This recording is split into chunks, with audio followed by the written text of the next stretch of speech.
परिवार की वजह से मेरे बेटे को एक रात जेल में बितानी पड़ी, उस परिवार की लड़की से मैं अपने बेटे की शादी कभी नहीं करवाऊंगी।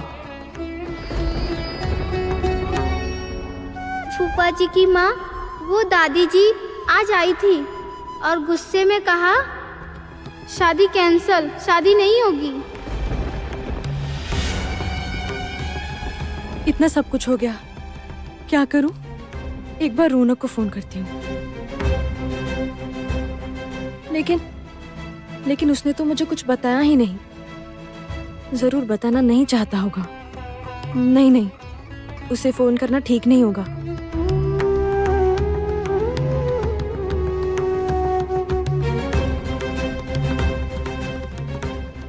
मैं एक बार छुटकी से बात करके देखूं? नहीं, वो फिर सब कुछ माँ और दीदी को बता देगी। बार बार मेरी जिम्मेदारियां उनके कंधे पर कैसे डाल सकती हूँ मैं? कैसे मेरी वजह से बार बार उनकी बेइज्जती होने दूं?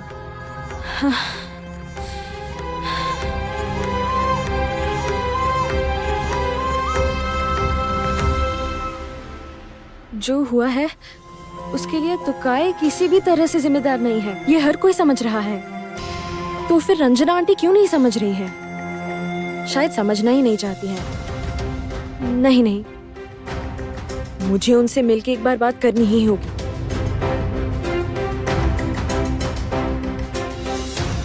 क्या फोन करके बात करूं एक बार उनसे? नहीं, ये सब बातें फोन पर नहीं होंगी। सब समझ गया। सच में अजीब ही मैटर है। फैमिली बड़ी अजीब है। क्या कहूँ बताइए आप, पर मैंने उन्हें साफ साफ बता दिया है कि जब तक मैं जिंदा हूँ ये शादी किसी कीमत पर नहीं होगी। ये तो तुमने पहले भी कह दिया था। तुमने हम लोगों को बुलाकर यही कहा था पिछली बार भी, पर उस बात का क्या फायदा हुआ? अच्छा, तुम्हें आज मुझसे क्या काम है बताना तो? ये सारी कहानी सुनाने के लिए मुझे बुलाया है क्या यहाँ? नहीं भैया, रौनक और उसके पापा गए हैं वकील के यहाँ उसी केस के बारे में बात करने के लिए, तो आपसे अकेले बात कर सकूं इसीलिए आपको यहाँ बुलाया। मतलब यही असली कारण है। मेरी एक रिक्वेस्ट है भैया। रिक्वेस्ट? दरअसल आप जानते हैं, मैं चाहती हूँ कि जितनी जल्दी हो सके उतनी जल्दी रौनक की शादी करवा दूं। कम से कम शालूक के नाम का बुखार उसके सर से उतरेगा। भैया इस बार आप मेरी बात का मान रख लीजिएगा। मैं कह रही हूँ, आप देखिएगा मेरे रौनक के साथ ही आपकी शायरी की किस्मत लिखी हुई है, इसीलिए देखिए ना, मैं बार बार आपके सामने उनकी शादी का प्रस्ताव रखती हूँ। रंजना, तुम्हें क्या लगता है कि शादी बच्चों का खेल है क्या? ऐसा क्यों लगेगा मुझे? आप ऐसा क्यों कह रहे हैं वीरेश भैया? मेरी तो समझ में ही नहीं आता, इतना सब होने के बाद भी तुम फिर से रौनक के साथ शौर्य की शादी की बात कैसे कर सकती हो? देखो रंजना, हाँ मैं तुम्हें बहन की तरह मानता हूँ, लेकिन मेरी बेटी की जिंदगी के साथ खिलवाड़ मैं किसी को नहीं करने दूंगा। पता होता तुम यही सब कहने वाली हो तो मैं यहाँ आता ही नहीं। प्लीज प्लीज प्लीज प्लीज भैया, प्लीज रुक जाइए, प्लीज रुक जाइए। मेरी बात सुनिए। देखिए, आप तो जानते हैं ना मैं आपकी कितनी इज्जत करती हूँ। दुख में, तकलीफ में या किसी अच्छे काम में, हर चीज में, मतलब मैंने आपको बिना बताए कुछ नहीं किया है। ये कब से मेरा सपना है, शायरी मेरे रौनक की जिंदगी में उसकी पत्नी बनकर आए। मेरी किस्मत में शायद ये सारा झमेला ही लिखा था।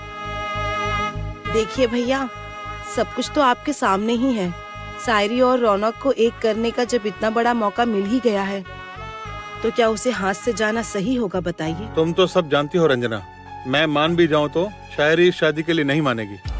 भैया आप उस बात की चिंता मत कीजिए, मैं उसे अच्छी तरह से समझाऊंगी।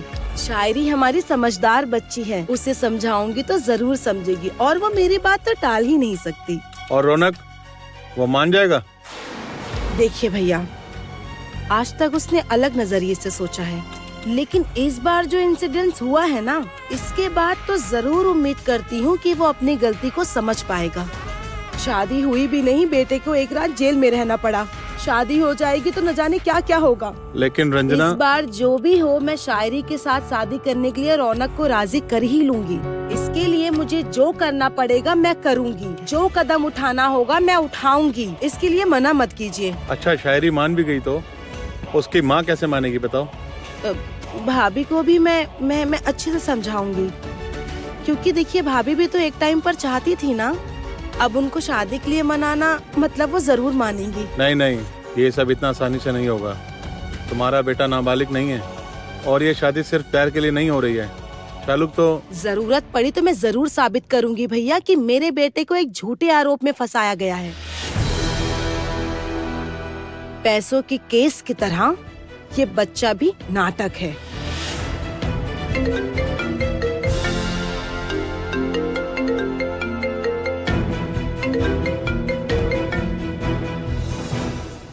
फोन काट दिया? नहीं नहीं, ऐसा नहीं चलेगा। मुझे उनसे सीधे सीधे बात करनी होगी और उसके लिए मुझे उनसे मिलना होगा। लेकिन मैं कैसे जाऊं वहाँ?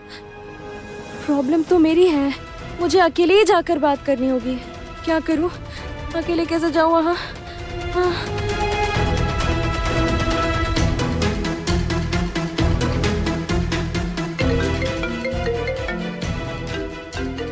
इतनी हिम्मत, फिर से मुझे कॉल कर रही है। इसके तो मुंह पर फोन काटूंगी मैं। काटना मत, फोन उठाओ। नहीं भैया, मैं किसी भी हाल में उन लोगों से कोई बात नहीं करूंगी। बार बार उसकी बहन फोन करेगी, कभी उसकी माँ फोन करेगी, नौटंकी कहीं के। लेकिन इस बार देखो, वो लड़की खुद कॉल कर रही है, उसकी होशियार दीदी नहीं। लो अब उठा लो। क्या पता इस बार उससे छुटकारा पाने का रास्ता वो खुद ही तुम्हें बता दे। आंटी प्लीज फोन उठाइए, नहीं तो। तुम शालुक से बात करो। इस लड़की के पास हमारा हुक्म का इक्का है। शादी हो या ना हो, ये लड़की तुम्हारे काम आएगी। आप ये क्या कह रहे हैं, मेरी कुछ समझ में नहीं आ रहा है भैया। ठीक है, फिर भी अगर आप कह रहे हैं तो। फिर कॉल आ रहा है ना, उठाओ फोन। आंटी आपसे मुझे कुछ बात करनी है, प्लीज क्या मैं आपसे मिल सकती हूँ? तुम्हें कुछ समझ में नहीं आता है शालू। तुम्हारे या तुम्हारे परिवार के साथ किसी भी इंसान से मुझे बात करने की कोई इच्छा नहीं है। प्लीज आंटी, बस एक बार के लिए प्लीज। आंटी मैं ज्यादा टाइम नहीं लूंगी, 10 मिनट प्लीज आंटी। ठीक है, अगर तुम्हें मिलना है ना तो तुम्हें मेरे घर आना होगा। लेकिन घर पर तो सभी होंगे ना। दोपहर के टाइम आ जाओ। दोपहर को मैं अकेले ही रहती हूँ, नहीं तो फिर। ठीक है आंटी, मैं तभी आ जाऊंगी। चलो, कम से कम माँ नहीं तो। अब माँ से कुछ बहाना करके मुझे घर से निकलना होगा।